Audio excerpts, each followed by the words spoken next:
Comment négocier un bien? On se retrouve tout de suite après le générique. Chaud!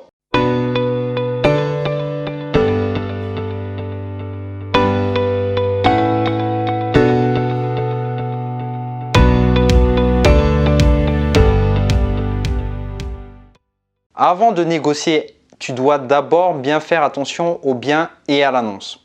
Je parle ici de la cohérence entre l'annonce et le bien en vrai quand tu iras le visiter.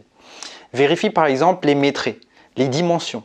Il existe des lasers qui coûtent pas cher sur Amazon et n'hésite pas à faire une contre-visite avec un architecte. C'est gratuit, juste la visite avec un architecte pour la plupart des architectes.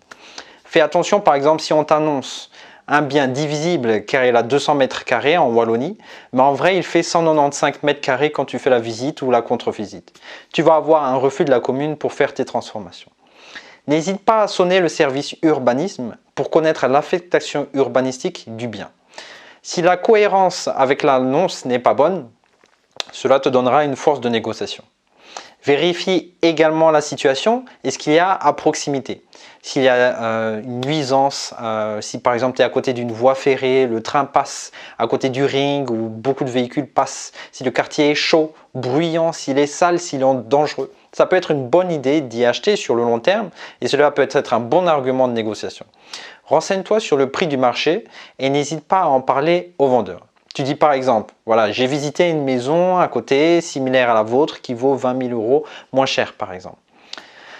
N'hésite pas à vérifier l'état du bien aussi. Si l'annonce indique bien à rafraîchir et que tu te rends compte qu'au final, il y a toute l'électricité, tous les sanitaires à refaire, c'est bien pour toi pour négocier en tout cas. Observe attentivement la structure de la maison. Les fissures, les risques d'humidité, avec les corniches, la cheminée, avec les caves, les combles, la toiture, les gros travaux, les façades. Regarde bien toutes les façades que tu sais voir. Des fois, il y a vraiment des surprises comme une façade arrière qui est toute fissurée. Regarde l'état général du bien. Si tu achètes un appartement, renseigne-toi sur les travaux prévus des espaces communs qui pourraient engager des gros frais. Des fois, les propriétaires vendent leur appartement car le syndic prévoit de faire des gros frais et qui sera à la charge des propriétaires. L'idée, c'est d'analyser le plus possible bien de l'intérieur et de l'extérieur, les environs. L'idée aussi, c'est de voir la cohérence de l'annonce avec le bien et de comparer des biens similaires, avoisinants.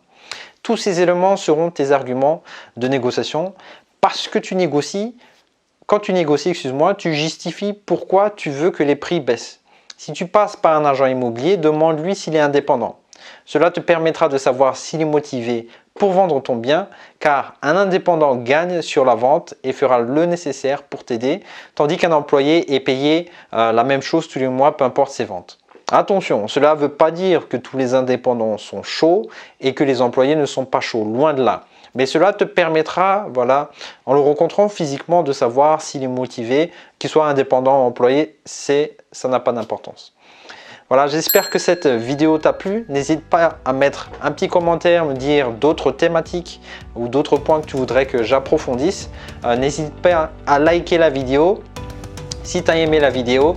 Et en tout cas, dans tous les cas, si tu souhaites avancer plus vite et plus loin, ou participer à un séminaire ou un événement, je t'invite fortement à regarder tous les liens en description. Il suffit de cliquer juste en dessous, juste à côté.